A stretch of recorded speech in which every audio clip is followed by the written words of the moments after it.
Bom dia a todos, bom dia a todas. Estamos aqui para mais uma live, né, do nosso evento Janelas de Desenvolvimento Humano em Tempos de Quarentena, uma tentativa humilde, bem responsável, da gente levar conhecimento à casa das pessoas nesse momento difícil que toda a sociedade global está passando, principalmente a sociedade brasileira, né? Estamos aí com um aumento enorme das pessoas contaminadas, pessoas que estão falecendo em função dessa doença e as famílias angustiadas, preocupadas com a contaminação.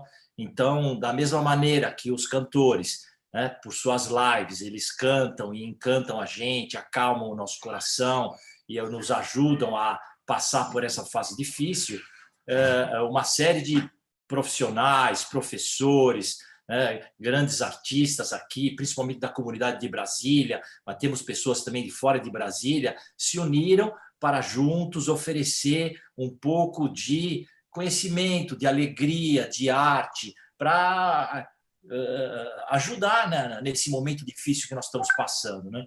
Então, são um conjunto bastante grande de lives, né? Nós já estamos aí com quase 40 lives, com grandes personalidades aqui, né, do campo cultural, do campo artístico, do campo acadêmico, do campo empresarial, e vocês podem escolher aquelas lives construindo uma trilha de aprendizagem que possa ajudá-lo, tanto no campo pessoal como no campo profissional.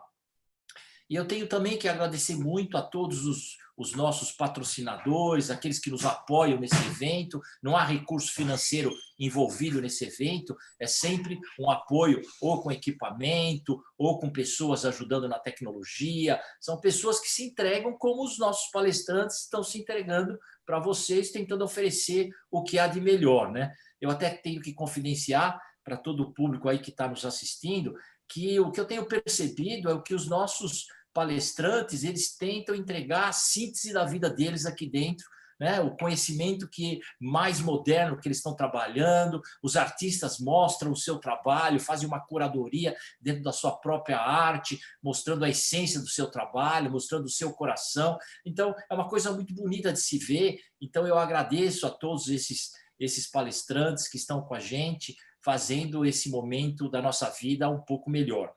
E hoje nós temos a alegria de estarmos juntos aqui com o Lelo, né? O Lelo é o Marco Aurélio Tavares, né? O Marco Aurélio Tavares, muito conhecido como Lelo, é um grande artista plástico aqui da nossa cidade, e tem um trabalho magnífico, muito bonito, e ele, de uma maneira muito gentil, né, com muita doação, se propôs a vir aqui e oferecer uma apresentação, né, do seu ponto de vista da arte, né, e como que a arte ajuda ao desenvolvimento humano e no próprio desenvolvimento humano do artista.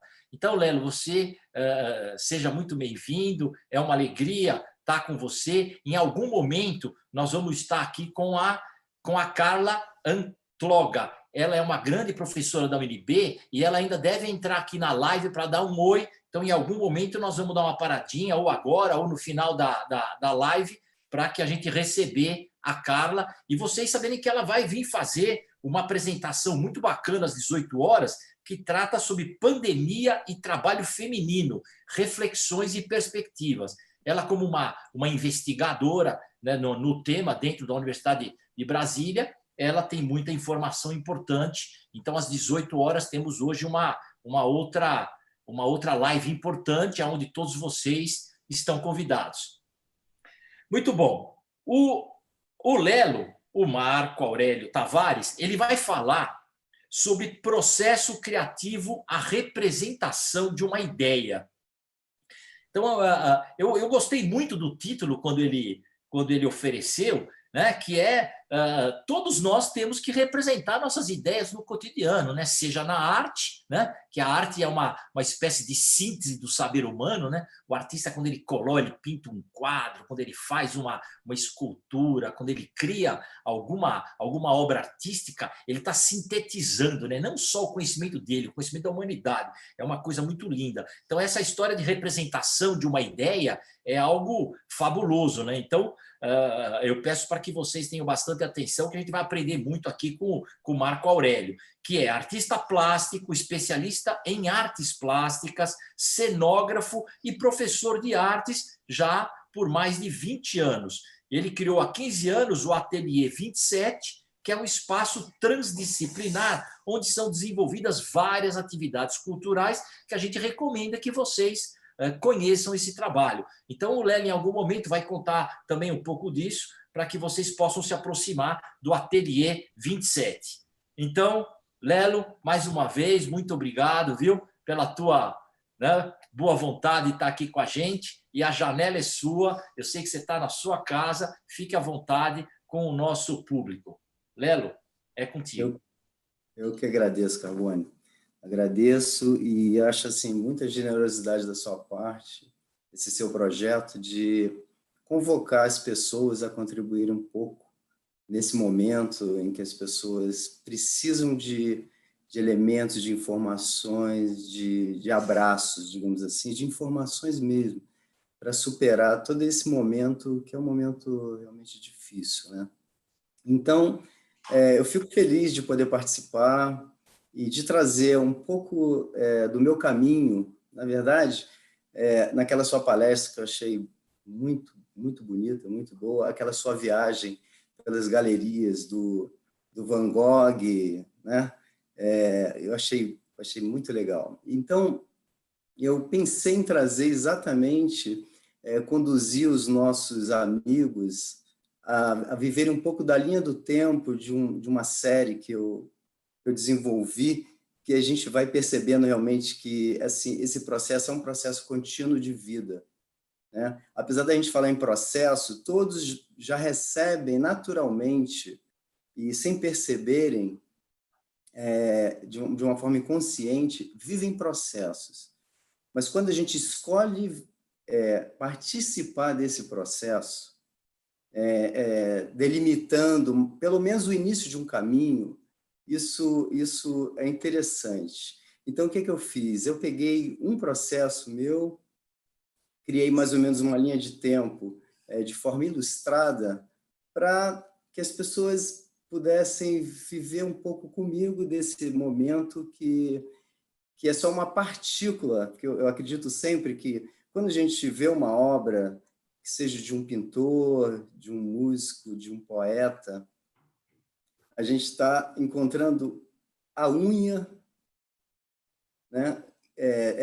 Que, digamos assim, o que vem por trás da unha, né? Isso é só uma representação.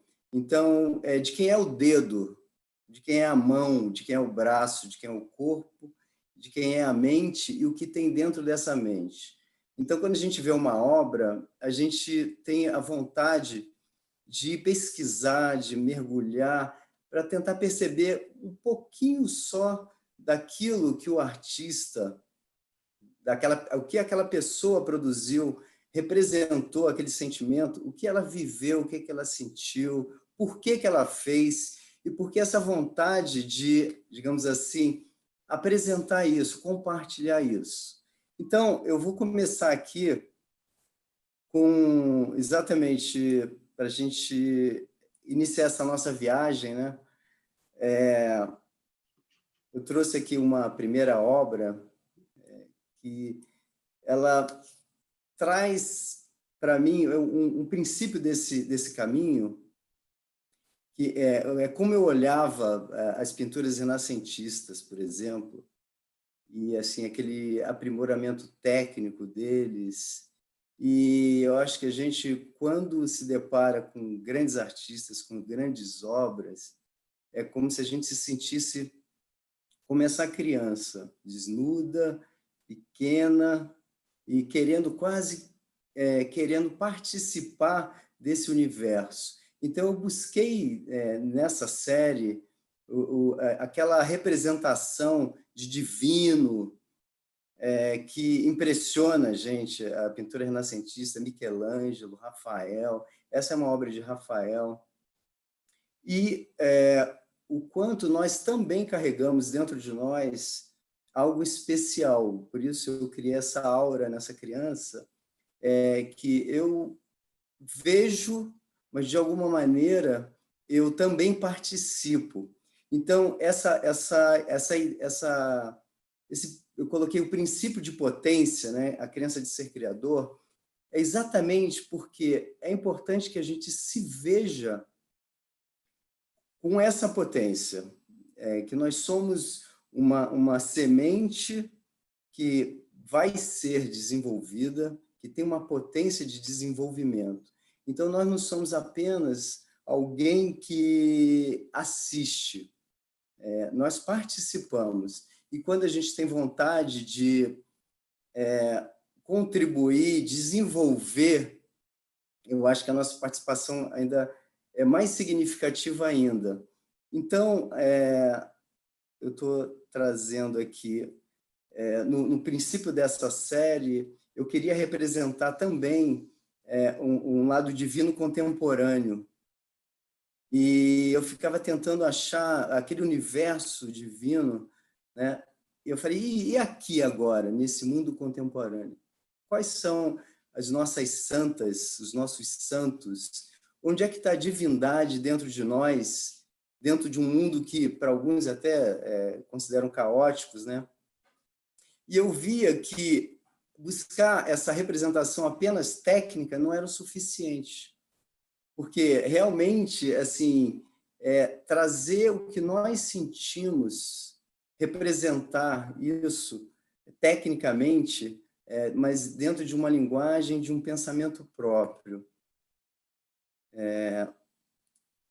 Aí a gente vai percebendo realmente que nós fazemos parte de um quebra-cabeças, né? Porque, assim, a vida diária, os sentimentos, o que vem através das nossas percepções, é uma construção de peças importantes. Cada dia nosso é importante. E quando a gente mergulha num processo, quando a gente percebe que realmente nós temos a capacidade de mergulhar e desenvolver uma picada nossa, com o início de picadas de outros, porque todos os que vieram na nossa, assim, que deixaram coisas para a gente, eles deixaram pequenos caminhos, mas eu acho que nós temos a nossa função também de alargá-los, criar pequenos desvios e deixando essas peças, porque a nossa vida realmente é uma formação de peças, né? Então, e com uma participação ativa do dia a dia, eu acho que isso é importante. Então, assim, a gente está usando, né, o veículo da arte como uma expressão importante do que a gente sente em relação ao mundo, ao que a gente está vivendo, e buscando essa energia interior, sabe? Então, essa função de abrir portas é fundamental, sabe? Porque, assim, é um universo de portas, mas nós temos assim uma quantidade de informações, de conteúdos dentro da gente, e a gente, às vezes, não percebe ainda como expressar isso.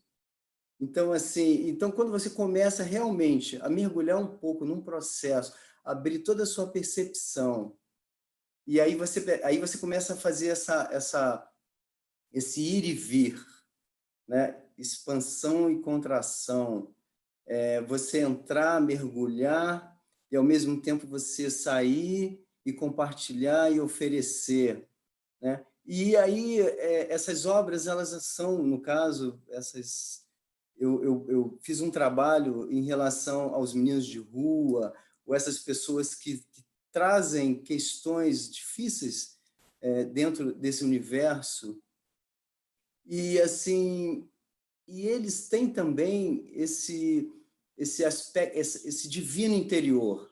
Então, eu procurei trazer nessas obras dos meninos de rua, e esse basta, que eu acho que tem tudo a ver com esse momento que a gente está vivendo também, assim, de cegueira social em relação às realidades mais difíceis de quem está na rua, de quem tem muitas dificuldades de comer, de viver, de morar. Então, assim, esse trabalho, ele participou, deu continuidade a essa parte divina e trazer o divino no simples, nas pessoas simples. E na Eco 92, eu participei com uma série de meninos de rua, no Movimento Nacional de Meninos de Rua. Eles participaram da Eco e eles levaram alguns trabalhos dessa série, porque eu acho que ela representa bastante assim, a divindade no simples e, ao mesmo tempo, a nossa cegueira em não enxergar a divindade em tudo, né? E como se tratava ali de um ponto de vista de... o Renascimento, ele quase que faz baixar um universo divino. E eles enxergavam isso, Michelangelo, Rafael. Eu lembro que, há muitos anos atrás, eu gostava muito, realmente, desses trabalhos e me tocavam muito, e eu buscando com ansiedade onde que está o divino em nós aqui, né, no universo contemporâneo. Eu lembro que uma vez eu mandei um telegrama para o Vaticano, perguntando se Rafael se Michelangelo não tinha sido tocado, porque quem faz uma obra como aquela da Capela Sistina é algo que está acima do humano para mim, né? Assim, de uma sensibilidade impressionante. Mas eu acho que eles não devem ter recebido porque eles não me responderam. Então, assim, esses trabalhos, por exemplo, essas crianças aqui que eu estou colocando, que se deparam, por exemplo, com um universo político que é desconhecido, é quase um outro planeta, então você vê uma carência muito grande. Então, essa obra ela trouxe para mim muito isso, uma representação de carência, e, ao mesmo tempo, essa pequena aura na cabeça deles para mostrar assim, apesar disso, nós também temos aqui algo divino que deve ser respeitado e enxergado. Aí a gente fala da verdadeira essência humana, né? Realmente, eu acho que nós precisamos estar atentos a não nos deixar ser diminuídos na nossa imensidão interna, sabe? Porque, assim, eu acho que tudo que a gente ouve, eu gosto muito, eu li muito a vida de muitos artistas, de muitos poetas, filósofos. Nietzsche, para mim, é assim, um mentor. E você vê que digamos, o discurso vem de dentro. Então, existe um universo dentro que é muito maior do que isso que a gente enxerga, né? Que, como se diz, isso aqui é o mundo maia. Então, o nosso universo está dentro, está dentro. Isso aqui é uma pequena representação, né? Que, de alguma forma, a gente tem quase uma função de trazer, compartilhar o nosso universo, enxergar o cosmo, digamos assim, quando a gente fala de cosmo, assim, um cosmo interno. Eu acho isso, e eu acho que Nietzsche ele retratava isso muito bem nas falas dele. Quando ele berrava, eu via Nietzsche assim como se ele tivesse encostado num portal, olhando para dentro e olhando para fora. Só que ele olhava para fora, que eu acho que é esse nosso universo reduzido, e ele se sentia tão incomodado com a cegueira em relação àquilo que ele enxergava, que era muito maior, né? Que ele fala do super-homem e tudo, que ele berrava, na verdade, assim, ele berrava. Então, e outros artistas, né? A gente tem aí Kandinsky, Malevich e Mondrian, são pessoas que estão o tempo todo trazendo para a gente que olhem o universo que tem dentro de vocês.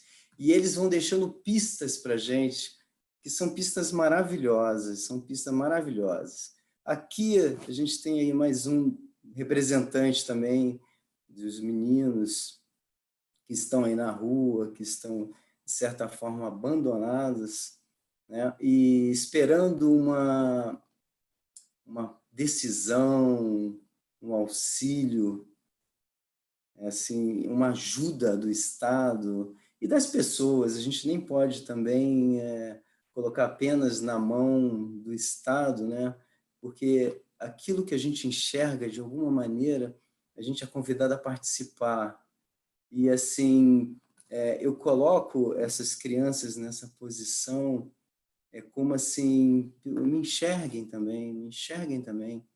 Já que falamos tanto de divino, vamos, enxergue em mim esse divino, né? Então, foi assim, e a criança, ela representa realmente, assim, o que nós temos dentro de nós, que nós somos, eu acho que sempre fomos sementes, somos sementes em processo de desenvolvimento, de crescimento, sabe? E esse enxergar-se indivíduo é diferente realmente de uma classificação apenas de humano, de homem, porque quando você começa a se ver como uma pessoa que está criando, recebeu ferramentas e tem a possibilidade de contribuição para aquilo que a gente deseja. Então, se a gente deseja que o mundo mude, melhore, ou que ele seja um pouco daquilo que a gente deseja, então ficar sentado esperando que outros façam não é o suficiente. Por que os outros fariam para mim, né? Então, assim, essa importância da existência, de se ver indivíduo e com capacidade, com essa capacidade que você recebe com seus, assim, com seus poderes de ver, de enxergar, de pegar, de construir, de transformar, né? No caso aqui, eu coloquei uma obra do Atos, né? Que ele deixou para a gente. O Atos foi um indivíduo e ele deixou para a gente presentes maravilhosos. E isso aí foi uma homenagem até que eu fiz para ele. As pombas dele descem, que é o Divino Espírito Santo descendo e iluminando. Nesse dia, com a morte dele, eu fiz o retorno delas, assim, sabe? E a gente sempre como uma criança assistindo isso e tentando buscar dentro da gente essa pureza, né, que a criança tem. Bom, aí, dando continuidade a esse trabalho, eu queria trazer, realmente, fazer uma pesquisa um pouco mais profunda para esse processo, do que seria o divino aqui, né? O que seria esse momento, que eu chamaria momento de santidade, e aonde estaria isso? Em que condições, talvez, a gente se coloque para estar aberto ao nosso universo interno, às conversas que nós temos com a gente mesmo, né? Porque eu acho que nós temos uma vida solitária, porque nós sempre estamos caminhando dentro da gente mesmo, se a gente estiver atento a isso. Então, se você tiver assim buscando um pouco do seu caminho, um pouco da construção da sua própria existência, né? Como se diz, aquela história da vontade de representação. Você quase que querer se ancorar aqui e se ver um pouco, não é aparecer para os outros, aparecer para você mesmo, né? Então, eu resolvi fazer uma viagem nas romarias aqui no Brasil. Essa daqui foi no Juazeiro do Norte, no Ceará. Eu resolvi, porque lá quase seria a Universidade da Fé. É impressionante aquelas romarias. Então, eu comecei exatamente, eu vou passar rapidamente algumas fotos, e tentando buscar esse momento que eu achava que era um momento de reflexão sobre o divino, porque essas pessoas estavam no meio de uma romaria, né? E aqui é que eu coloco essa realmente capacidade, porque nós estamos em processo de metamorfose todo instante, né? No nosso corpo, nas nossas células, mas ao mesmo tempo recebendo fragmentos o tempo todo, que querendo, é quase uma fraude dizer que a gente não muda, assim, sabe? Porque isso é impossível, impossível realmente. E essa viagem me ajudou muito a tentar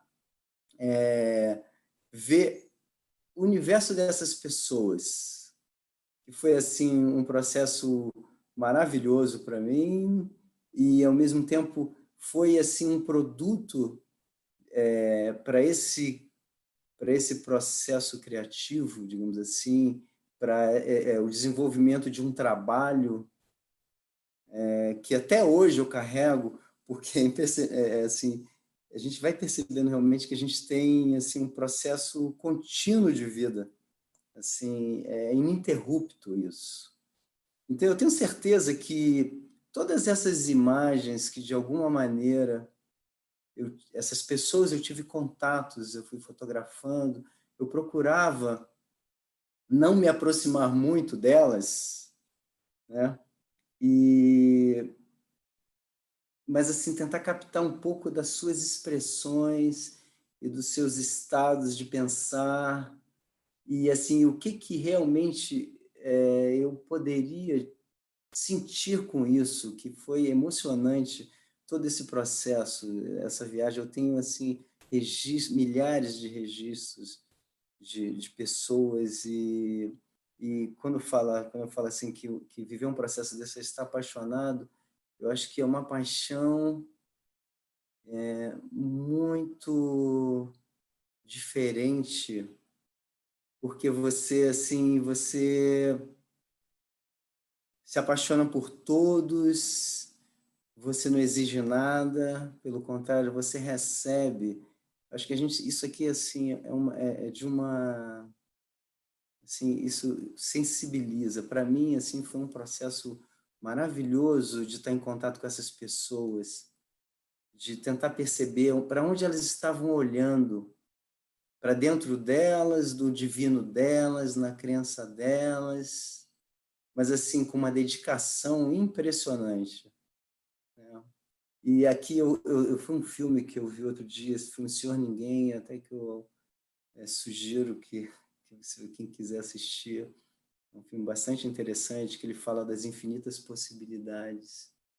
E a gente vê que o processo, ele traz elementos, traz fragmentos que te mostram que não existe um término nesse processo. Então, isso para mim,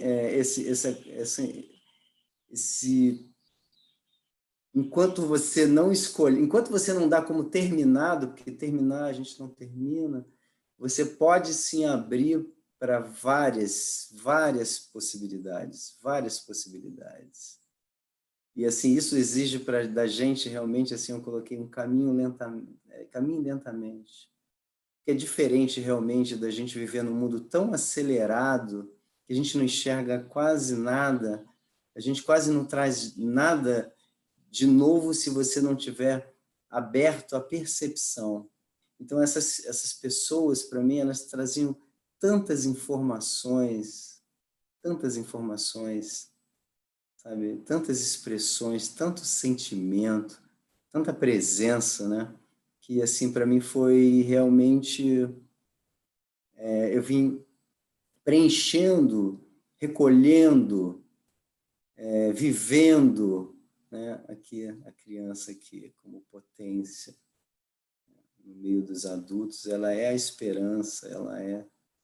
Né? E assim, imaginar todos esses trabalhos que vocês vão ver mais na frente, assim, eles provocaram em mim uma vontade muito grande de trazê-los, porque o preto e branco para mim é a realidade. o colorido, para mim, é o Maia, né? E quando eu olhava assim, cada pessoa dessa, imaginava o que poderia ser a realidade dela, a história dela, assim, aí você vê que é um universo assim que é infinito. Os gestos de humildade, né?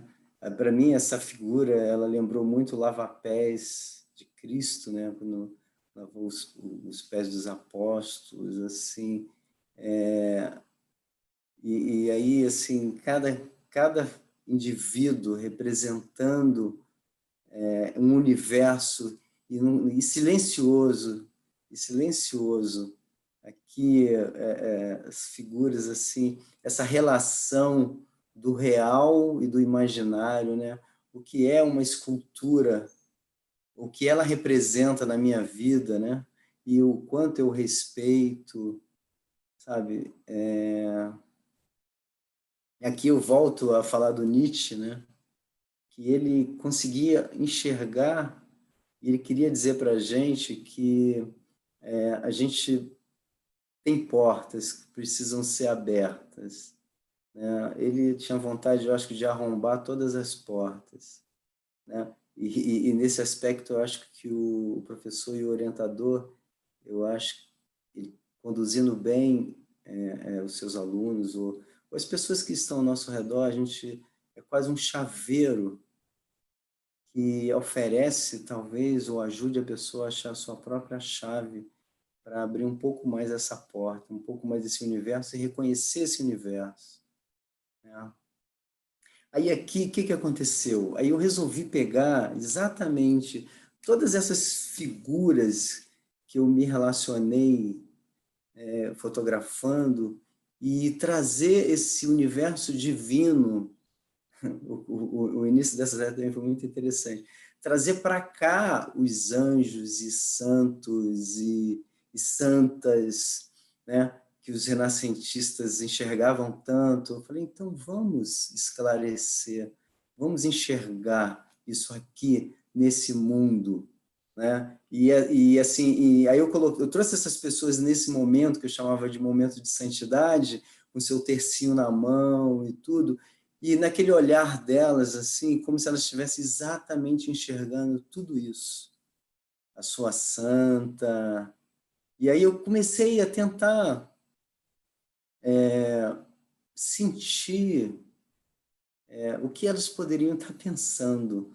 Aí eu comecei a trazer pequenos textos e, assim, e mostrar que a vida realmente ela não é só isso, não é só essa materialidade, a gente querer, eu tenho que comer, não é o suficiente, sabe? Eu acho que viver é importante, mas viver de uma forma muito mais representativa, significativa, mais consciente, né?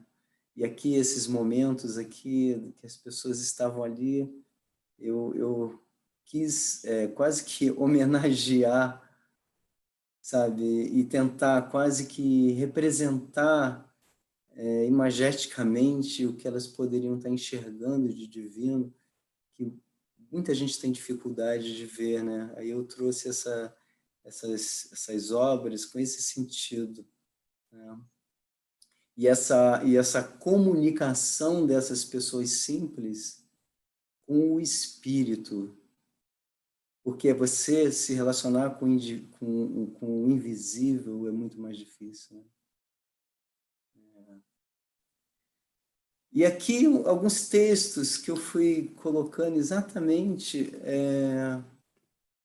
tentando traduzir um pouco do que eu sentia. Eu imaginava assim, o que é que poderia estar acontecendo na vida delas, o que elas poderiam estar pensando sobre a própria vida delas, ou sobre o próprio universo, sobre o mundo, sobre a sua condição de vida. Mas aí eu não olhava isso só como sofrimento, eu olhava isso também como poesia, né? Às vezes é difícil a gente conceber que pessoas com tantas necessidades, né? Não carreguem poesias, mas eu acho que isso é um engano, porque eu percebi, principalmente nessas viagens, que assim, existe talvez elas tenham uma convivência muito maior com o seu universo interno e espiritual do que o que a gente acha que a gente está vivendo aqui fora, assim, com situações muito diferentes, até muito mais privilegiadas, né? Então, mais uns textos do que eu acho que representava esses gestos, né? Assim, da piedade, do aconchego, da aproximação, que essas figuras, assim, que eu tinha um maior respeito de olhar, assim, como é importante para essas pessoas em si esse universo divino. E isso realmente sustenta elas, e eles se apoiam muito nisso. Eu acho que isso é... E assim, a força, né? A expressão, eu acho que atemporal, por exemplo, essa imagem, essa senhora, essa postura dela, ela assim, ela estaria realmente lá atrás, assim, fazendo o mesmo papel de, olha só, gente, existe aí algo que talvez vocês não estejam enxergando, mas que para minha vida é importante. E então assim, eu via isso nela, eu via nas pessoas e o que elas queriam representar. Esse senhor era o seu Damião. Ele era tipo um líder de um grupo de religiosos, assim, uma expressão de força, uma vontade de que todo mundo se curasse, porque a forma como as pessoas chegavam até ele era impressionante, impressionante. Aí aqui, outras figuras, assim, que também com a sua simplicidade e, ao mesmo tempo, faz a gente realmente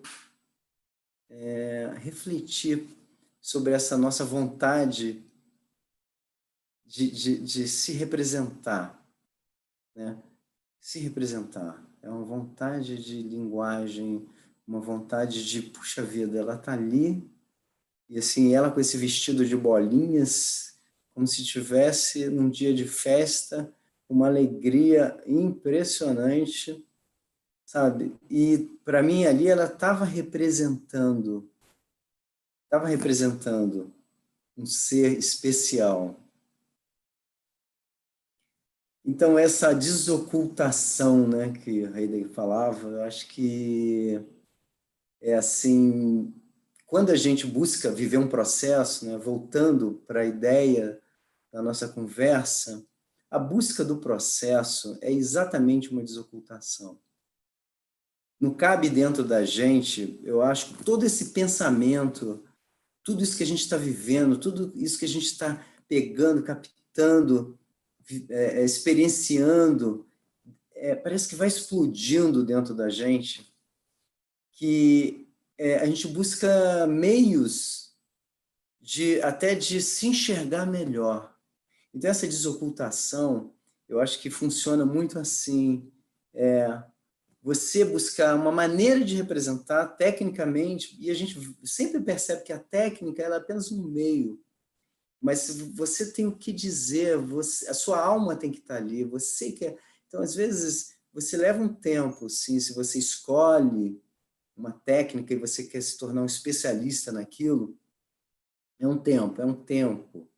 Mas se você conseguir, hoje, né, quer dizer, já há muito tempo, as várias técnicas que se conversam, né, as técnicas mistas, a gente vê até na música a mistura de linguagens, de ritmos, a maneira que as pessoas escrevem livremente, assim, as colagens são maravilhosas. Então, você pega fragmentos, vários fragmentos, e você consegue ali tentar representar pelo menos aquele momento de emoção.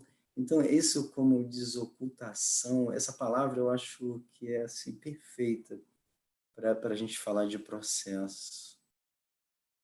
E aqui as reflexões que a gente achava que as pessoas estavam tendo.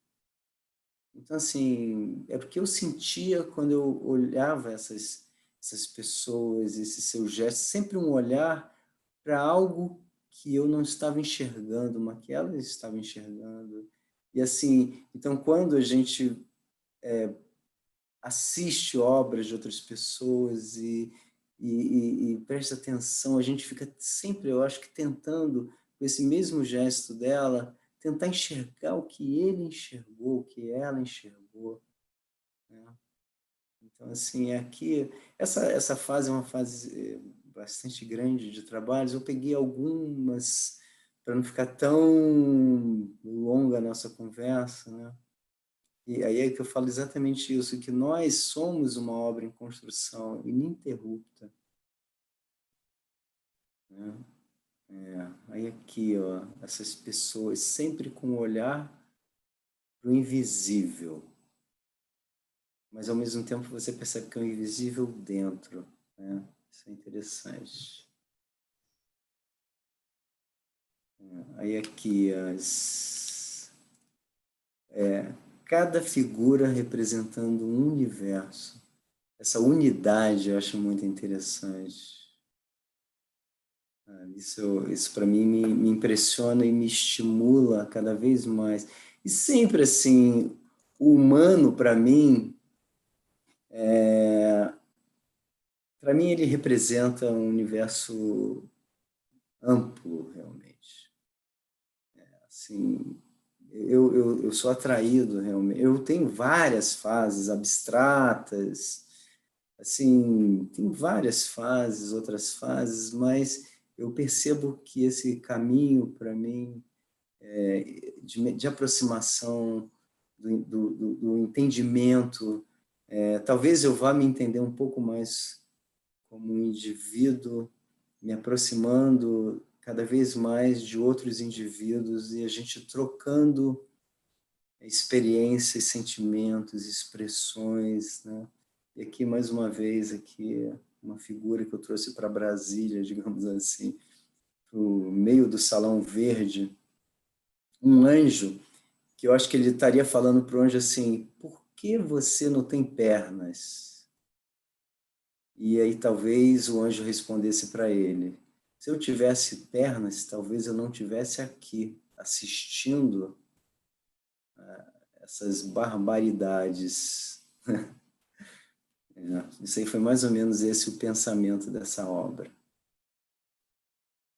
E aqui é quase um Nietzsche gritando, mas um líder religioso quase querendo dizer, olhem que tem coisas maiores, ou talvez mais importantes do que aquilo que vocês enxergam. Que é uma outra figura que eu acho assim, de uma força, sabe? De uma força, de uma experiência, assim, ela me chamou muita atenção. E aqui, outro momento que eu me deparei, assim, várias vezes com pessoas, assim, quase num estado divino, assim. Aqui também uma outra figura com seu tercinho na mão, apesar de estar vivendo a sua realidade do dia a dia, de vender a sua pipoca, de estar dentro de um universo complexo, também ali buscando a sua força, né? Buscando a sua conexão e uma energia que faz com que essas pessoas continuem, né?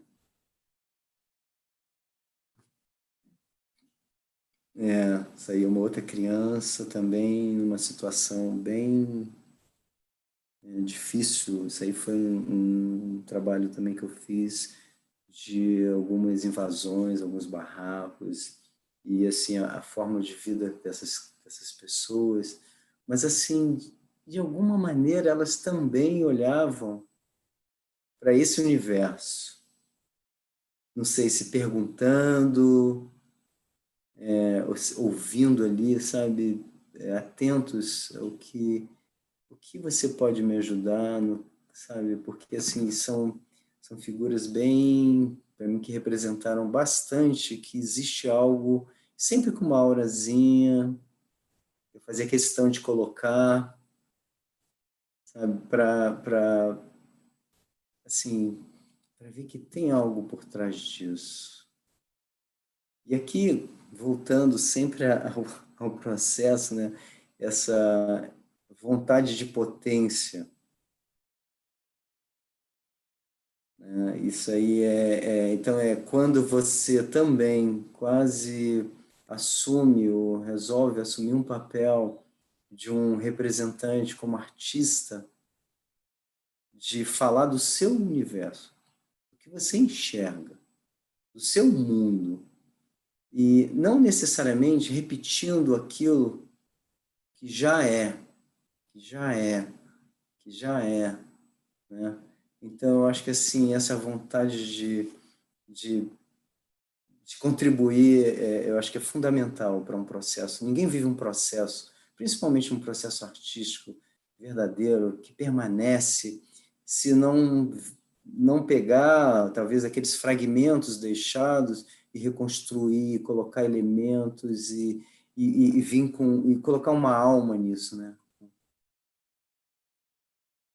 Aqui, depois, eu comecei ainda dando continuidade a essa série, que eu acho que essa série é uma série ininterrupta, e sempre querendo traduzir realmente as entrelinhas da vida, daquelas pessoas que a gente observa. Então, eu peguei aquelas figuras, aquelas pessoas, e tentei, porque eu lembro uma vez que eu fiz uma exposição dessas obras, e teve um senhor que chegou para mim e falou: olha, seus trabalhos são muito bonitos, mas por que que você, em vez de não colocar, em vez de colocar essas pessoas tão velhinhas, tão enrugadinhas, você não coloca pessoas bonitas? Aquilo, assim, foi interessante eu ter ouvido aquilo, eu agradeci o elogio pelas obras, mas eu falei para ele, porque isso para mim realmente é beleza. Para mim, as pessoas... E eu fiquei pensando sobre isso. Por que que as pessoas, os humanos, para mim, quanto mais, principalmente ali no Nordeste, né? Porque isso aí foi no Nordeste, as pessoas parece que elas foram bem talhadas pelo sol, pelo trabalho. Aí eu falei que eu quero tentar enxergar o que está escrito ali, por que isso me chama tanta atenção? E aí foi que eu iniciei esse processo, que realmente eu usei lentes, e aí eu comecei a buscar com as lentes o que eu via nessas imagens, como se eu tivesse descoberto um alfabeto ali. Na verdade, não é um alfabeto, eu tivesse achado ali um escrito, mas que eu queria aprender a ler o que estava escrito ali. Aí eu peguei a lente, peguei uma lente realmente muito grande e fui entrando nesses trabalhos.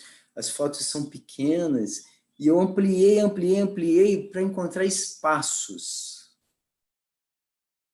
E foi tão interessante isso, porque é como se eu pegasse e fosse tirando. Eu usei a fotografia e eu imaginei, a fotografia ela revela. Então eu falei, eu quero ver o que está revelado nisso, o que está revelado, né, nessa realidade, nessas pessoas. Aí eu peguei a fotografia, eu reproduzi as fotografias embaixo, para poder botar lente, para ver o que viria, o que estaria escrito nisso. Eu ia tentar aprender esse alfabeto e aprender a traduzir isso. E foi o que eu comecei a fazer. Aí eu peguei uma penas de nanquim e 001, bem finas, é como se eu tivesse ele tirando, naqueles espaços, tirando. Então, ao mesmo tempo que parece que eu estou colocando as linhas, né? Porque cada traço são traços muito pequenos. Mas eu não queria eu escrever ali, eu queria de uma forma intuitiva e aberta, que eu acho que é isso que a gente deve viver nos processos, que eu acredito nisso. Quando você fecha uma questão, você reduz. Quando você abre, né, conversa com o universo, para mim, ele trouxe isso. Linhas, pequenos movimentos, e que foi construindo exatamente isso que a gente está vendo aqui. Assim, todos esses trabalhos, eles levaram muito tempo, assim, para fazer cada um deles, porque cada linha é uma linha, cada ponto é um ponto, cada retirada, né, é uma retirada. E, assim, e é um processo que está até hoje, que continua acontecendo paralelamente com outros processos que eu faço com a arte de esculturas, de objetos. Eu ainda estou nesse processo de tradução. E aqui eu coloquei sobre as estrelas mortas que ainda refletem seus brilhos, né?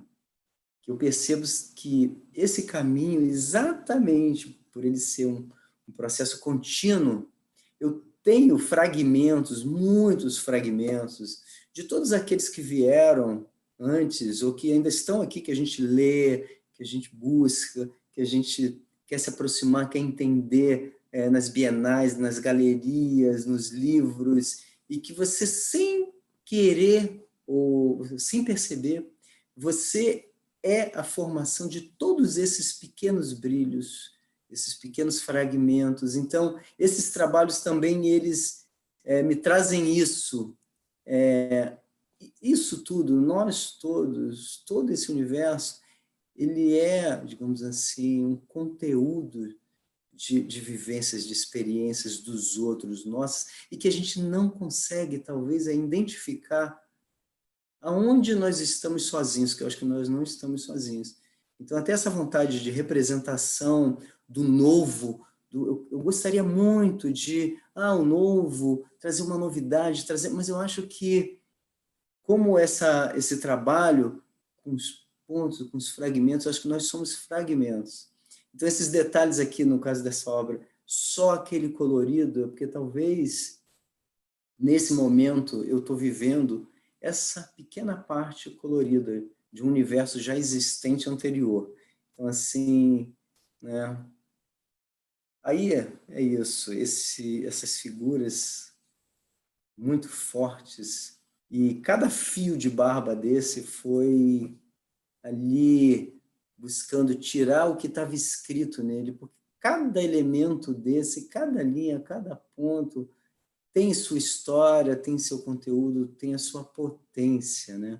E para a gente enxergar realmente, como se diz, esse sair de si, entrar em si, eu acho que a gente não consegue mergulhar profundamente se você não se levar até a beira, saltar, e ali você fica um pouco ali embaixo, volta para a superfície, respira, vive, volta, mergulha. E aí, esses trabalhos, eles parece que eles chamam, pedem para que a gente cada vez fique mais lá embaixo. É como se você fosse pegando mais fôlego e fosse querendo ficar mais tempo.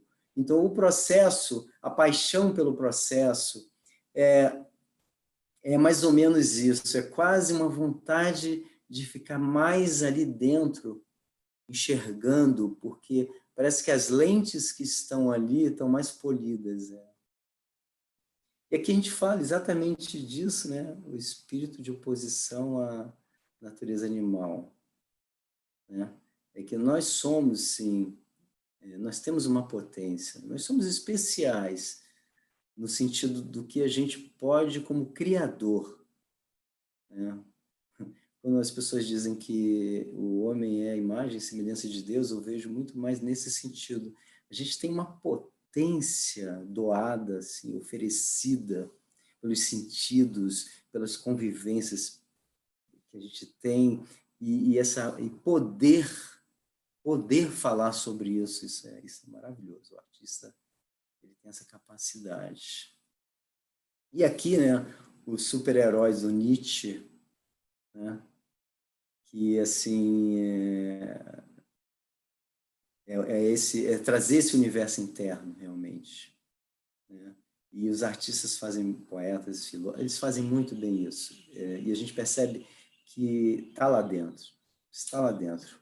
O super-herói está lá dentro, o mundo maior, o universo maior está lá dentro. Aí aqui a gente tem mais umas figuras, né? Que isso aqui é a comprovação de que o racional, ele realmente não é o suficiente, né? E olha que nós conhecemos muito poucos realmente do universo inconsciente, né?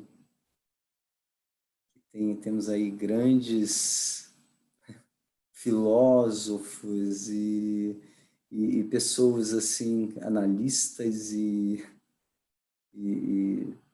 Freud, que também, de alguma maneira, assim, nos ajudam a tentar enxergar esse universo. Muitas pessoas enxergaram e estão deixando para a gente picadas grandes nesse sentido, né? Aqui são mais algumas imagens que a gente foi construindo.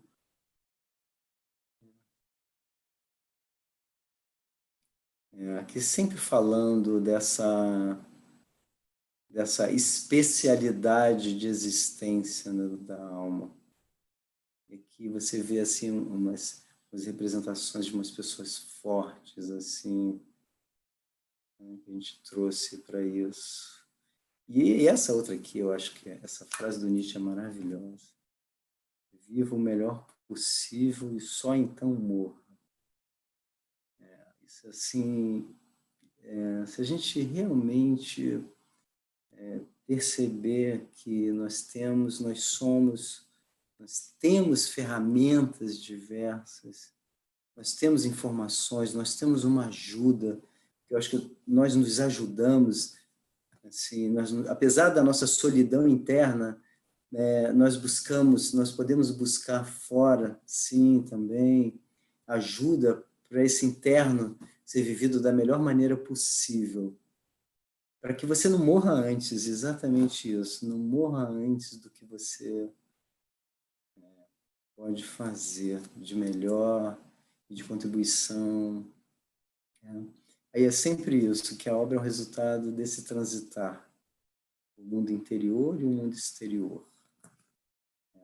A gente vem falando aqui. Aí eu queria falar aqui um pouco do Bispo do Rosário, que tem gente que fala o bispo, não sei se vocês tiveram a oportunidade de conhecer, ele foi internado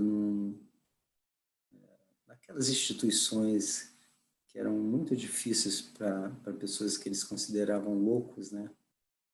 E ele pegou esse tempo dele, digamos assim, e fez uma produção do universo interno dele.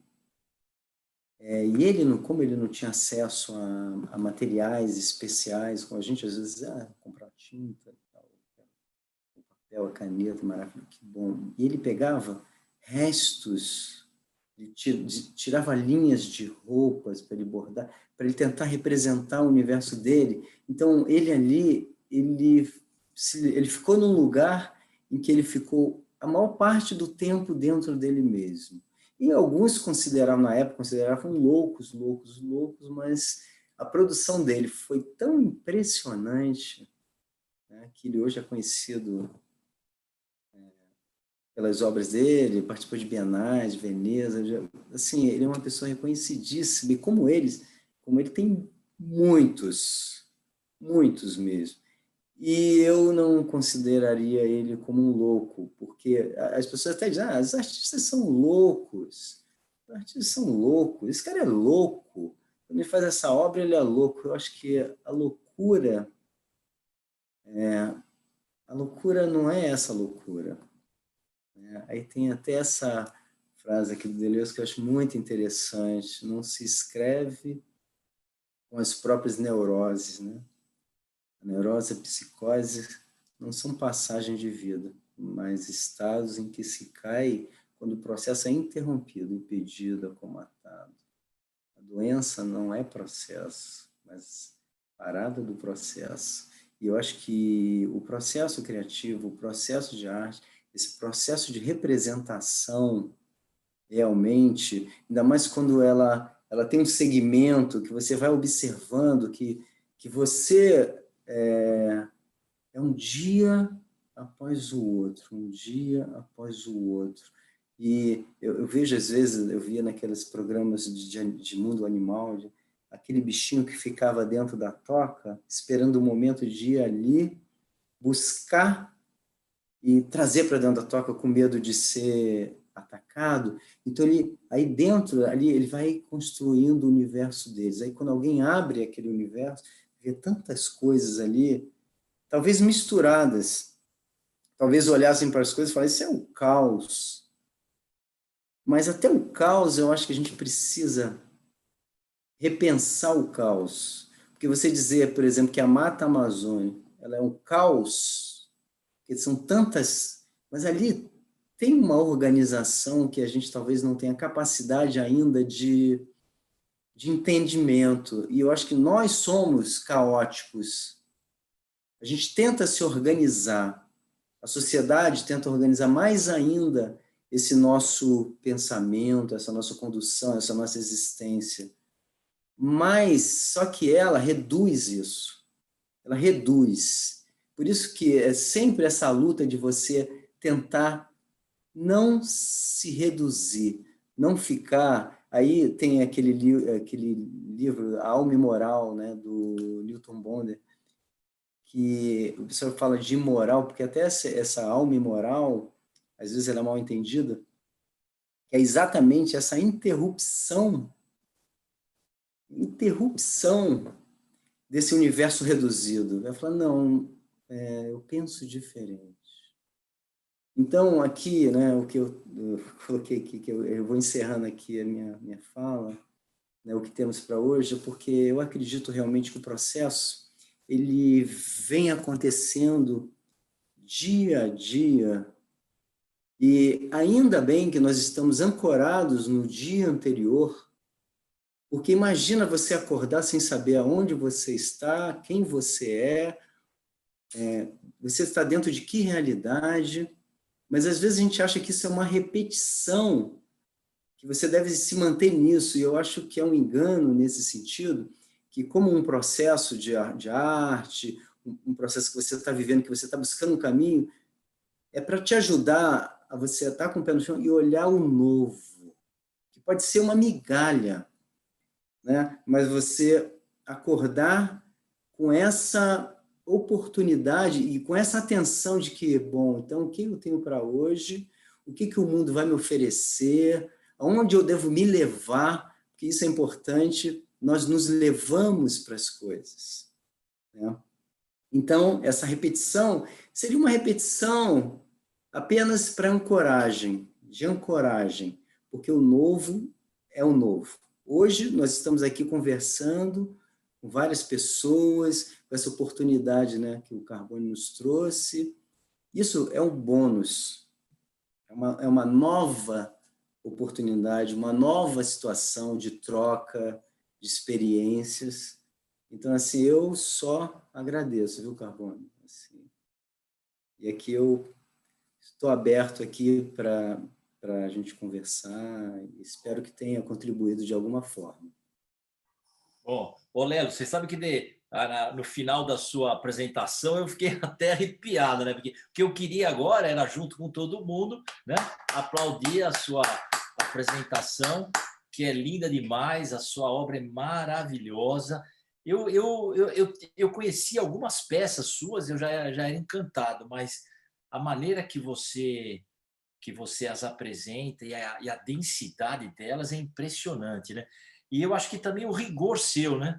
O rigor, o título da sua palestra, que você chama ele do processo criativo, a representação de uma ideia, né? Acho que você foi absolutamente coerente, né? Essa clareza que você tem do que você quer falar, né? Então, algumas coisas, porque a primeira coisa que eu tive que exercer na tua palestra é eu me colocar entre parênteses, né? Eu gostava muito do sociólogo Guerreiro Ramos, né? Porque o Guerreiro Ramos escreveu um artigo chamado Homem Parentético, né? Se você não tiver a capacidade de se colocar entre parênteses para você se tirar do jogo, você não vai entender nada, você não vai enxergar o mundo, né? Então, primeiro é se entregar ao artista, né? Quando eu me entreguei a você, eu naveguei, cara, porque você é calmo, você é sereno.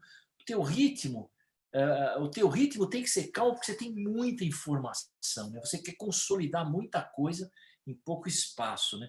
Então, a hora que eu entrei, consegui navegar com você, cara, é uma calma, é uma luz interior. Eu também eu não sou especialista em arte, né? Minha proposta não era fazer comentários, não, mas é que eu fiquei emocionado, né? Então a emoção leva a gente a falar. Algumas coisas só que eu quero, antes de entregar para o público a palavra, algumas coisas que eu senti na sua fala, né? Primeiro, que você empodera os despossuídos, né? Isso é uma coisa magnífica, né? Vários quadros, não foi um não, um monte de quadros, você fica parado, não quer, e te congela, né?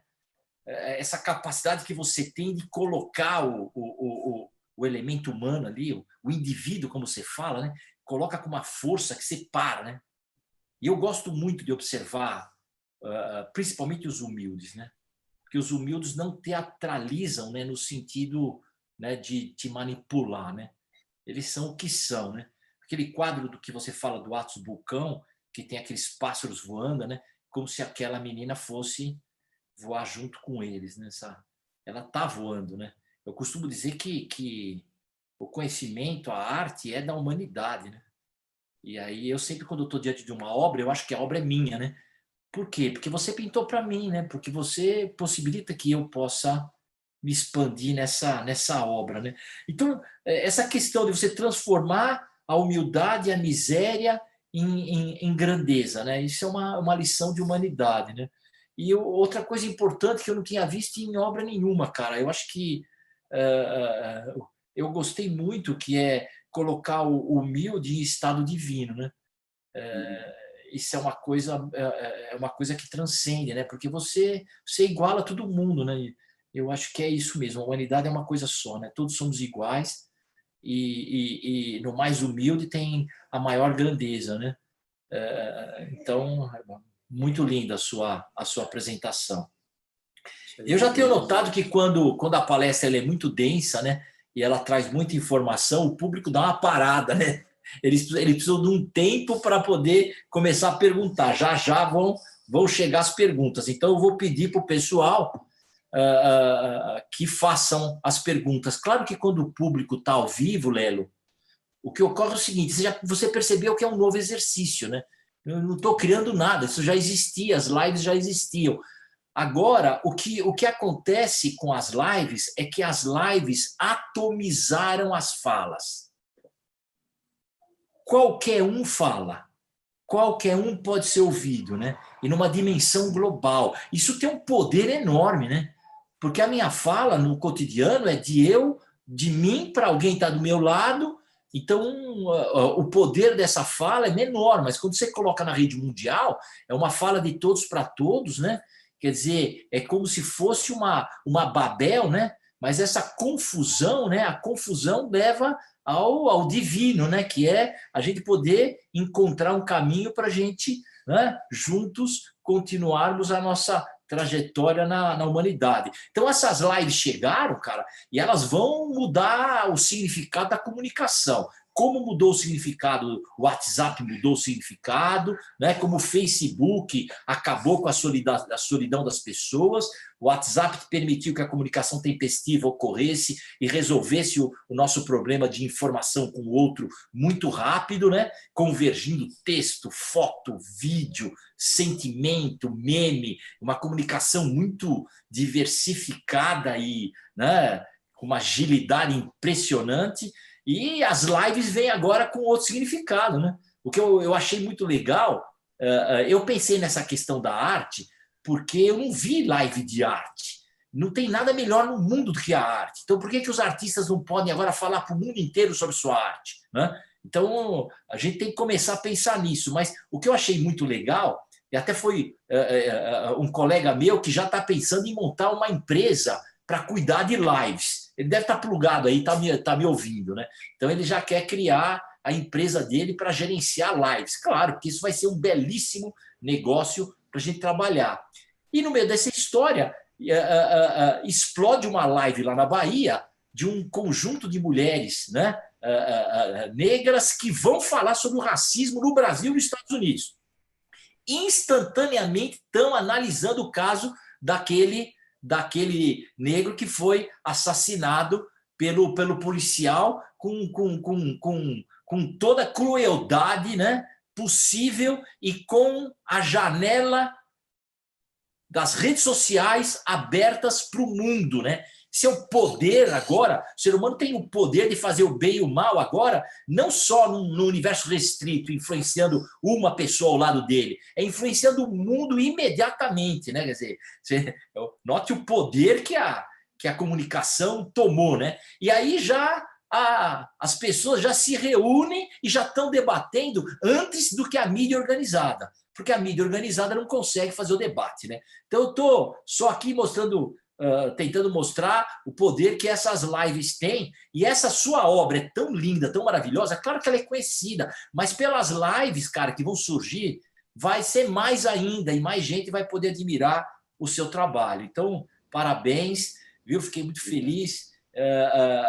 Eu não posso falar que você me surpreendeu, porque você sabia que você era um gênio, mas o que ocorre, cara, é que, ouvindo você fazer curadoria da tua obra, a gente vai mais além, porque eu olhei aqueles teus quadros e eu não entendi direito o que era, porque eu sou um leigo, mas quando você me mostrou o refinamento, né, de construção de um quadro super complexo com pontos ali, cara, e traduzindo uma coisa tão linda, é fantástico. Então, parabéns pela sua arte.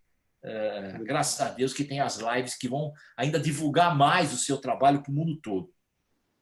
Bom, eu quero só pedir se a Carla, da professora Carla da UNB estiver ao vivo, para ela entrar e a gente vai dar autorização para ela bater um papo aí com o pessoal falando sobre a live dela às 18 horas. Então, Carla, se você estiver aí ao vivo com a gente, entra.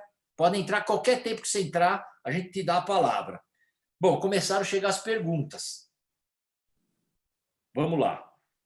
Então, a primeira pergunta aqui é do Carlos Dobin, né? O Carlos Dobin é um artista plástico, né? Ele está sediado no Rio, foi funcionário do Banco do Brasil, é meu amigo pessoal e eu tenho paixão pelas obras dele. E aí, o que ele pergunta para você, o Dobin? Seria o artista um pesquisador onde cada superação é sempre a base para um novo desafio, cuja superação é a base para um novo desafio e assim sucessivamente? Como se fosse um looping. Olha, eu acho que eu diria que o artista, para mim, é quase aquele que não consegue manter essa voz interna que berra com vontade de entendimento do mundo, vontade de entendimento dos seus próprios sentidos, sentimentos, a tradução daquilo que ele enxerga. E como isso, por exemplo, Picasso, para mim, ele é um exemplo de um artista que ele é a obra. O que eu acredito mesmo é que o artista, ele é a obra em permanente, digamos assim, processo. Às vezes, quando as pessoas falam assim, terminei essa série, eu achava isso também em muitas. Eu terminei a série, mas eu não terminei a série. Eu continuo vivendo com esse processo dentro de mim, só que ele não se repete. Ele não se repete. Ele vai dando continuidade. Então, o anterior passa a ser um suporte para o que vem. Então, eu acredito sim, que o artista, quando ele se vê, quando ele se, digamos, assume como tal, né? Por isso, quando a gente diz, para alguém viver processos, principalmente da arte, ele tem que enxergar a potência dentro dele. E quando você se enxerga como potência, realmente, esse processo é ininterrupto. Você vai ser artista lavando louça, sabe? Vai ser artista tomando banho. Você está o tempo todo pensando, vivendo os processos, vivendo as coisas. Você está conversando com as pessoas ali e tirando ali as palavras, por exemplo, as leituras, para mim, principalmente, eu leio diariamente, isso há anos, diariamente. Eu posso não gostar de um livro inteiro, mas às vezes tem uma frase, um fragmento, que para mim abre janelas importantes para o meu processo. Então, eu acho que o artista ele é um processo ininterrupto, realmente. Não sei se eu respondi a pergunta do colega. Lelo, tem uma obra sua que, quando você colocou, é uma menina negra que está querendo parar o mundo, né? E você tem todo e as cores daquela tela, inclusive aquela tela é lindíssima, né? Parece que é a bandeira americana, né? Não sei se é coincidência, mas ela dá uma sensação, né, de que a gente tá, o jogo de cores, né? Parece que traz para nós uma analogia, né? Então, claro que ela é uma representação, né, de todo o sofrimento, as dificuldades que ela está vivendo e do preconceito que ela... Essa é a minha interpretação, mas eu queria que você falasse um pouco desse momento que a gente está vivendo, né, que está acontecendo nos Estados Unidos, e sua obra traduz isso também? Conta para nós. Aquela obra é um basta. Aquela mão ali na frente é um basta. E você vê ali, são negros, são meninos de rua, são engraxates, então, assim, naquele universo todo colorido, né? Como você falou, azul, branco, vermelho, que pode ser bandeiras, na verdade, mas eu não tive essa intenção da bandeira americana, mas, assim, é um colorido que, para muitas pessoas que só enxergam colorido, e o preto e branco, o preto no branco, não sei se você observou nas minhas obras, quase todas as figuras elas são desenhadas, preto no branco, porque eu acho que a nossa realidade é preto no branco. Tudo em volta da gente, como diz a Maia, é ilusão, como é que se diz? É uma cenografia. Eu acho que nós vivemos dentro de cenografias. E nós buscamos produzir essas cenografias. É na sua casa, no ambiente de trabalho, é onde você quer ir, você escolher os lugares bonitos, você está sempre se levando para cenografias. E essas pessoas, geralmente, ninguém coloca elas dentro do seu cenário. Elas são pessoas invisíveis. Então, assim, aquele trabalho foi exatamente no sentido de eles estão aqui, eles estão aqui, eles estão aqui. Isso é uma realidade. Assim, não adianta não querer olhar para isso, porque você, a partir do momento em que está na sua presença, você está sendo convidado a participar disso. Então, ali foi um basta exatamente para essa desconstrução de seres que precisam tanto ser vistos, sabe? Eu acho que esse foi o sentido da obra, realmente. Nós temos várias manifestações das pessoas falando do como é que estão sentindo a sua obra, né? Então, estou perplexa com tanta sabedoria, sensibilidade, serenidade e espiritualidade. Então, sua fala é emocionante, né? Aqui, Lelo, parabéns pela sensibilidade e expressão do divino em suas artes. Então, as pessoas entraram na sua dimensão artística e compreenderam bem a sua proposta. E aqui tem uma pergunta do Ingo Werner, que ele pergunta o seguinte: como você representaria o momento que vivemos hoje no Brasil?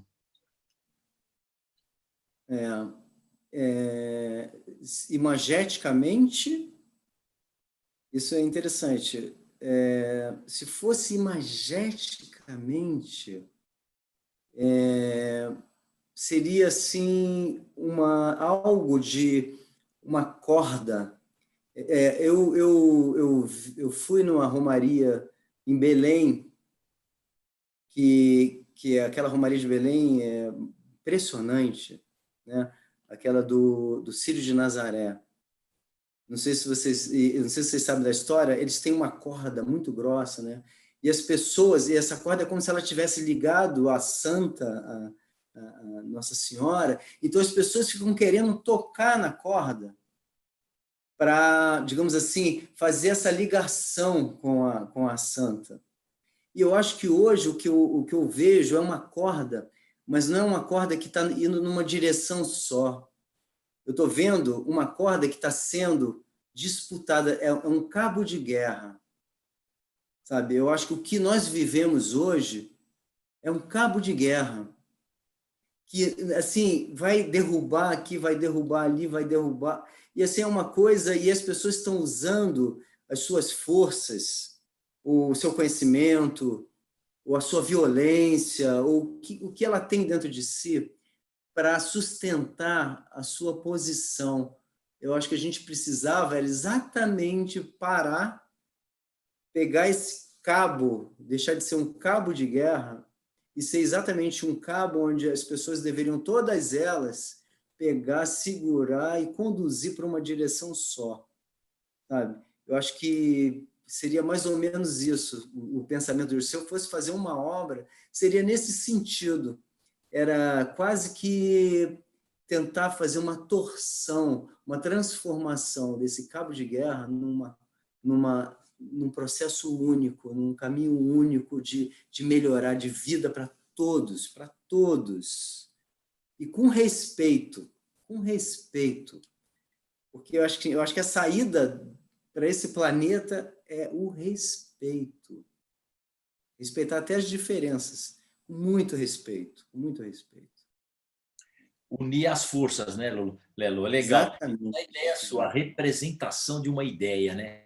A É. coerência sua em relação à nossa fala aqui.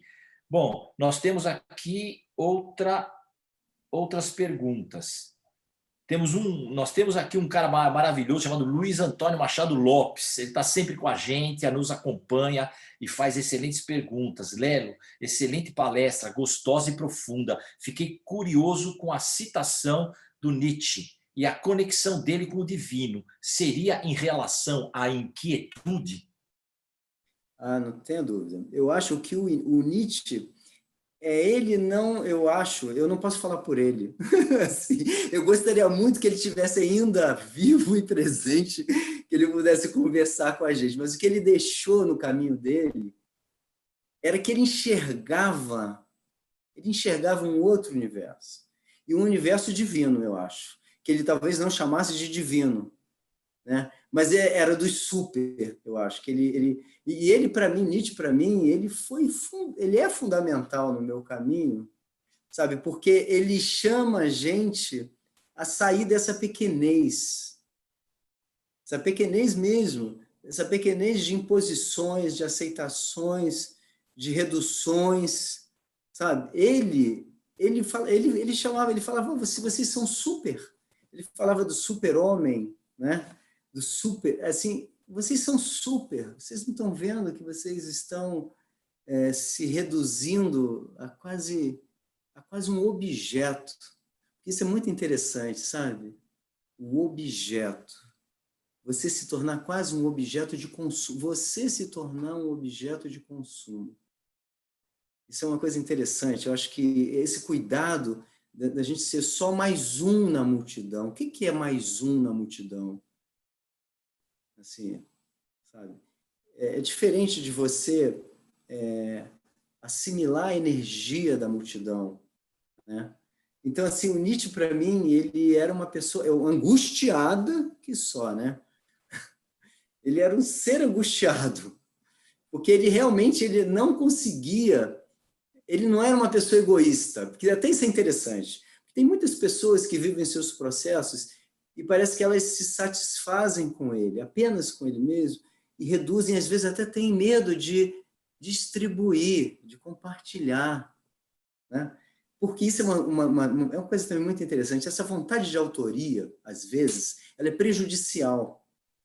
Por exemplo, eu me vejo como resultado de Michelangelo, de Rafael, de muitos outros, de Picasso, Dalí. Você apresentou o Dalí para mim teve uma fase da minha vida em que eu via no Dalí assim uma vontade, ele conseguia representar assim de uma forma tão espetacular com a pintura dele, né?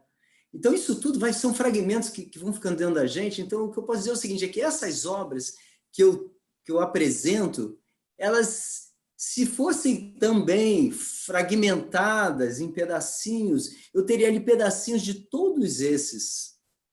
Assim, sabe, eu acho que nós somos o resultado de uma construção de tudo que a gente vive, de tudo que a gente recebe, de tudo que... E o Nietzsche, ele era assim, cara, para mim ele era impressionante, porque ele realmente, ele parece que ele vivia muito mais no outro mundo que ele enxergava do que nesse mundo que ele vivia ali, sabe? Então, assim, uma pessoa, para mim, foi assim, de uma doação, que é até hoje, né? Até hoje a gente bebe, né, de Nietzsche. Isso é muito legal, isso é muito legal. Nós temos aqui uma participante do fórum chamada Franciele Alves. Não sei se você conhece ela. Mas a Franciele Alves fez vários comentários muito interessantes e inteligentes aqui durante a sua fala, né? Porque aqui é um outro mundo, né? Você tem dois mundos, o que está acontecendo aí, você falando para nós, e o que está rolando aqui, né? Porque esse é o universo da live. Eu tenho a possibilidade de poder, quem está assistindo pode ver você e pode ler o chat também, né? E a Franciele fala, o processo criativo é também sair do lugar comum. O que a arte pode dizer para esse mundo de trabalho contemporâneo que exige um trabalhador polivalente, mutável e adaptável? Olha, isso é uma coisa interessante, né? O universo contemporâneo, talvez, você pode dividir também isso assim, existe a unidade, você como ser, e você querer entrar em um universo que, de alguma forma, dita normas. Então, por exemplo, cada vez eu acredito que, principalmente nesse universo contemporâneo hoje, você pode reunir tantas coisas na representação do seu pensamento, né, na sua obra, como a gente vê aí hoje, você tem vídeos, você tem pinturas com vídeos, você tem manifestações musicais em vídeos, você tem a participação no cinema mesmo, de tantas pessoas com ideias. Então, eu acho que hoje nós nos tornamos, na verdade, assim, seres tão livres na nossa representação. Agora, se você quiser participar especificamente de um grupo, né, aí você talvez tenha que se submeter ou se adaptar, né, a algumas formas de linguagem, eu diria isso. Formas de linguagem. Né? Tem algumas formas de linguagem que elas são muito específicas. Né? Mas, ao mesmo tempo, eu vejo assim, como eu estava falando do próprio bispo, né, Arthur Bispo do Rosário, e quem tiver oportunidade de visitar, conhecer um pouco da obra dele, a liberdade, aí a gente vai dizer o quê? Ele era louco? Não, ele não era louco, ele era livre. E eu acho que tem muitos artistas, uma liberdade de expressão, porque, assim, é uma liberdade de expressão. Eu acho que essa é a palavra. Não sei se eu... Bom, engatando aí, já que a gente está falando do Nietzsche, o Arthur Roman, ele foi palestrante também do evento, falou sobre equipes polifônicas, construção de equipes polifônicas, e ele te pergunta o seguinte: oi, Lélio, continuando com Nietzsche, você não acha que estamos precisando hoje mais de Dionísio e menos de Apolo? Olha, eu acho que, assim, mais ou menos, Dionísios, eu acho que na verdade, eu acho que, assim, eu acho que a gente está muito mais vivendo um mundo de Dionísios, né? Agora, o que a gente tenta fazer as pessoas, de alguma maneira, se retirar um pouco desse universo diverso, né? E como aquele bichinho que eu falei, que vai ali e busca e traz para o seu universo interno e tenta organizar, ou então criar até um pequeno caos dentro de si mesmo, mas um caos organizado, ou pelo menos um caos que você consiga se manter dentro de você, né? Porque esse lance de Apolos é interessante. Talvez nós gostássemos que aparecessem heróis que conseguissem carregar, organizar, e é diferente realmente da gente se ver dentro desse universo meio caótico, que eu acho que não é completamente caótico. É engraçado, eu não vejo isso. Esse caótico, eu acho que existe sempre uma ordem por trás do caótico. Eu acredito nisso, né? Então, eu acho que uma organização, talvez, mas ao mesmo tempo, cara, esse dionísico eu acho interessante, porque eu acho que o que move o nosso mundo é exatamente isso, essa perturbação que te faz sair do enquadramento, assim, sabe? Eu não sei se foi esse o pensamento dele, assim, eu gosto disso, na verdade.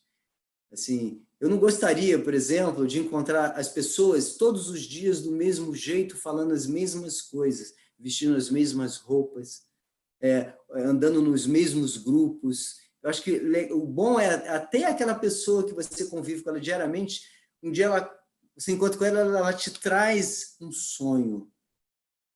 A gente poderia dizer que é um sonho louco, porque sonho, a gente é autorizado a falar do sonho, do que a gente viveu, porque o sonho é tão interessante isso, o sonho é uma permissão de ser louco,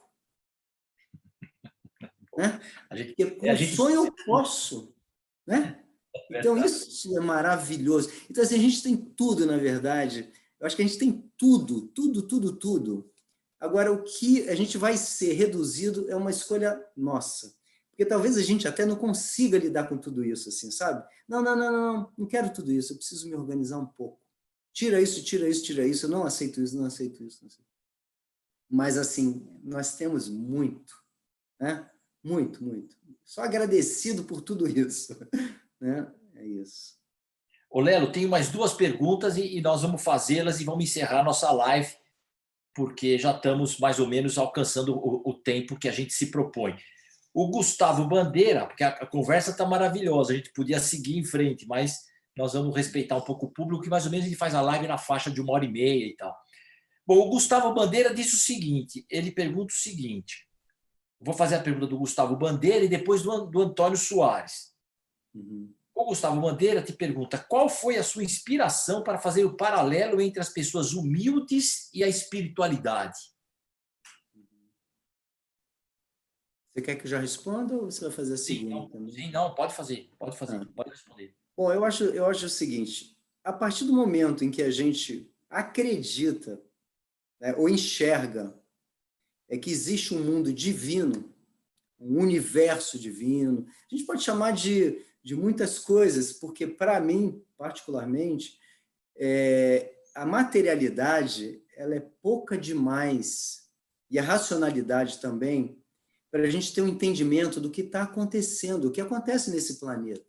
Porque uns nascem numa situação de vida muito melhor e outros não, uns doentes e outros saudáveis e tudo. Então, isso provoca em mim uma compreensão e uma percepção e uma aceitação de um universo, como eu falei, assim, um universo acima, um universo que controla um pouco mais isso. Então, as pessoas mais humildes que eu vejo, o meu relacionamento com muitas delas, né, nessas romarias que eu fiz, né, do Sírio, lá do Ceará e tudo, e a convivência com elas, é que eu via nelas realmente, eu fui para buscar isso, e eu via nelas, assim, alguma energia muito diferente, muito mais profunda do que, talvez, nas nossas capitais maiores, em que as pessoas têm acesso a mais coisas e tal. Essas coisas é quase você... eu lembro que eu fiz um trabalho, eu e um grupo, né, de pessoas, nós fizemos um trabalho que nós representamos a coisa, as pessoas estão transformando as coisas, quase humanizando as coisas, os objetos. Então, nós pegamos os objetos, mesas, ventiladores, aí nós fizemos uma reprodução da pele humana, nós revestimos esses objetos de pele humana. Foi um escândalo. Foi um escândalo. Mas, assim, foi ótimo nesse sentido.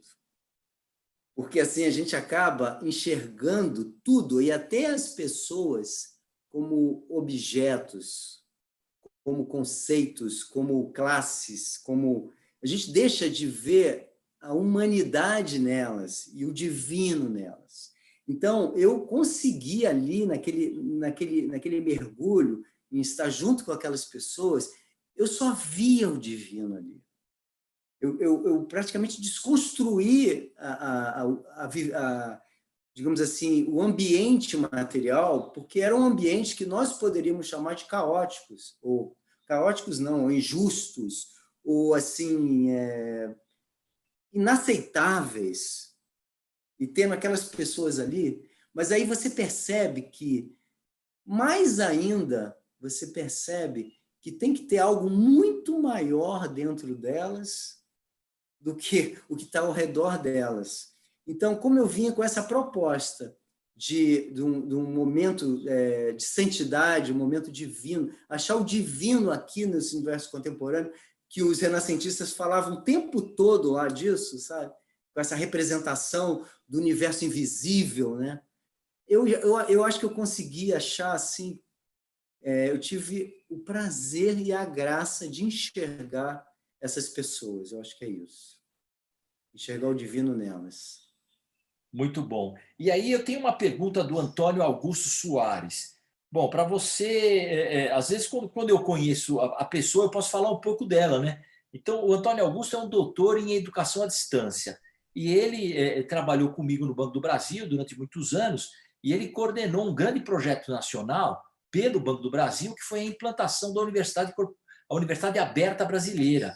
Então, a Universidade Aberta Brasileira ela nasceu dentro do Banco do Brasil, num projeto especial, né, junto com universidades públicas, e depois desse projeto, o governo assinou um decreto e institucionalizou a Universidade Aberta Brasileira, que são cursos de graduação à distância para o país inteiro, e são milhares e milhares de alunos que estão fazendo graduação que não fariam se fosse presencial, por todas as dificuldades que, às vezes, o curso presencial impõe, né? Então, ele fez um trabalho magnífico pelo Nubank do Brasil e para o Brasil, né?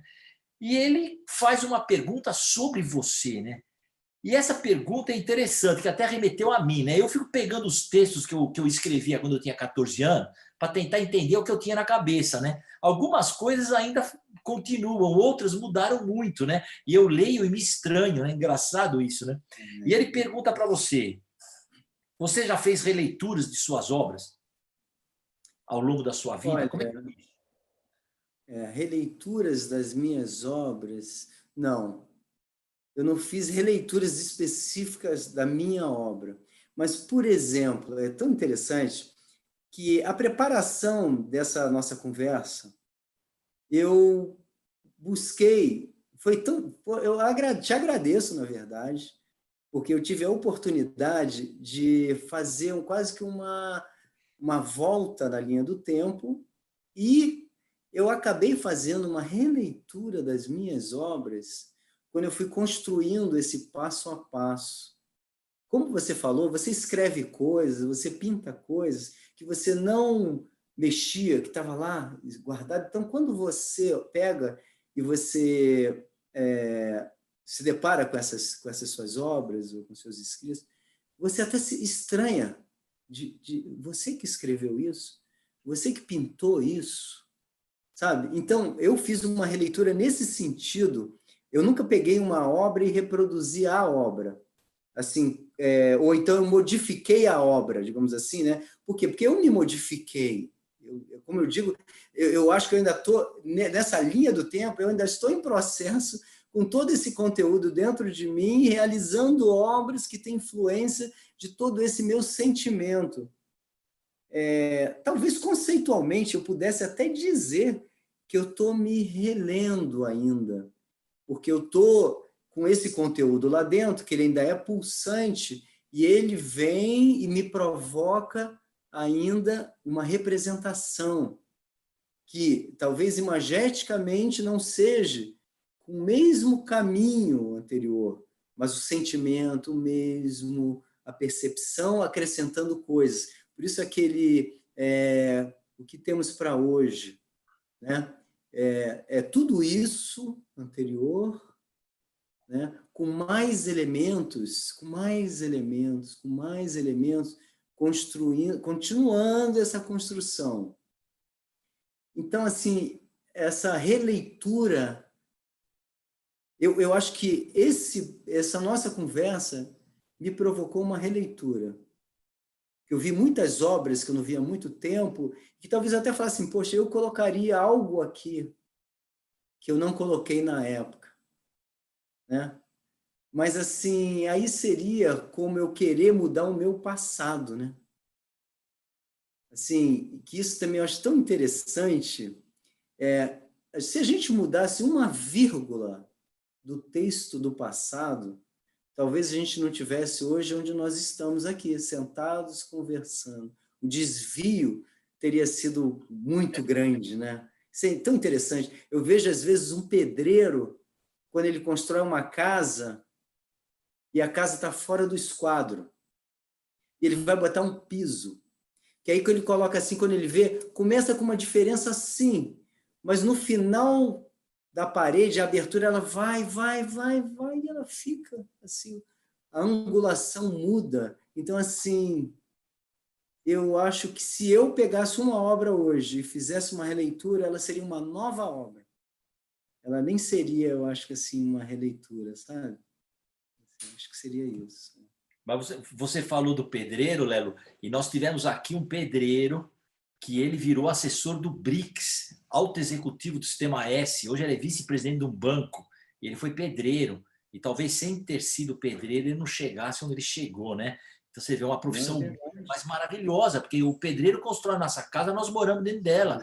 Então uma pessoa que faz essa trajetória é uma trajetória espetacular. Ele tem muita sensibilidade. É verdade. E nós vamos ter uma outra palestra que eu convido você para estar comigo aqui, que é o seguinte.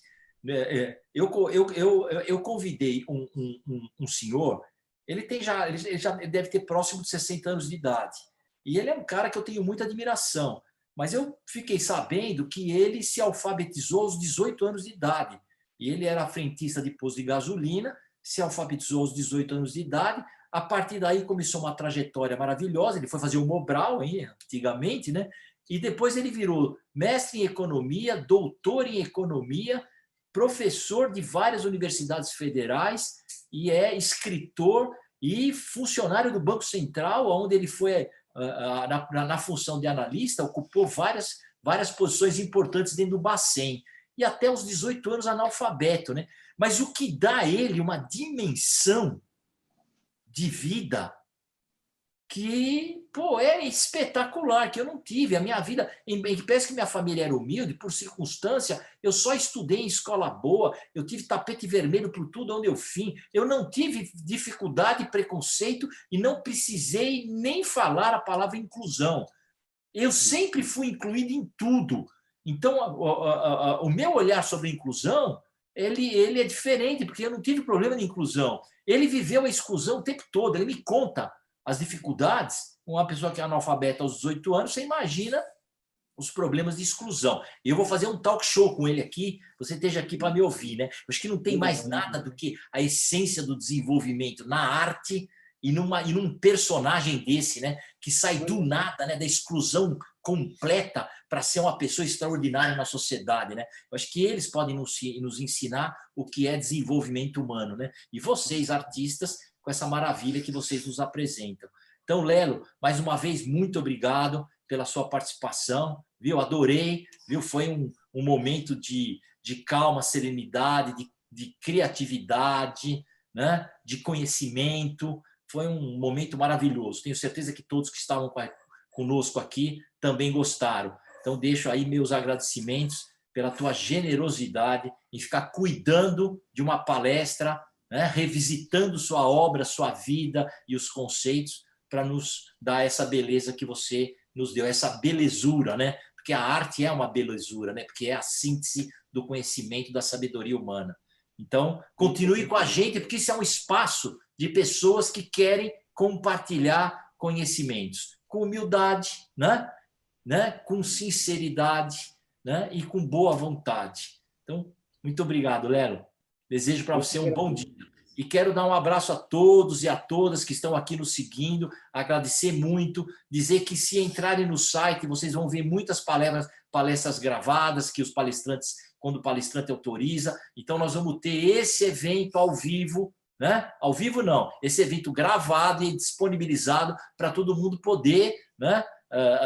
Ter essa informação, se você não teve a oportunidade de estar presente com a gente. Então, muito obrigado, e nós temos um outro encontro aqui às 18 horas com a professora Carla Antloga, da UNB, uma doutora muito importante dessa faculdade, que vai nos oferecer a palestra Pandemia e Trabalho Feminino, Reflexões e Perspectiva. E a mulher, com carga dobrada, triplicada, quadriplicada, ela precisa refletir sobre o seu cotidiano, porque não é fácil a posição da mulher. Então, todos vocês estão convidados, né? E as mulheres também, os homens para entender melhor o fenômeno e as mulheres para poder, né, compartilhar sobre o que todas as outras mulheres estão sofrendo. Então, Lelo, mais uma vez, obrigado, viu? Muito obrigado a você, Carmona. Muito obrigado. Obrigado a todos também aí que estiveram com a gente aqui. Legal. Tiveram paciência de nos ouvir. Tchau, Lelo. Obrigado. Tchau.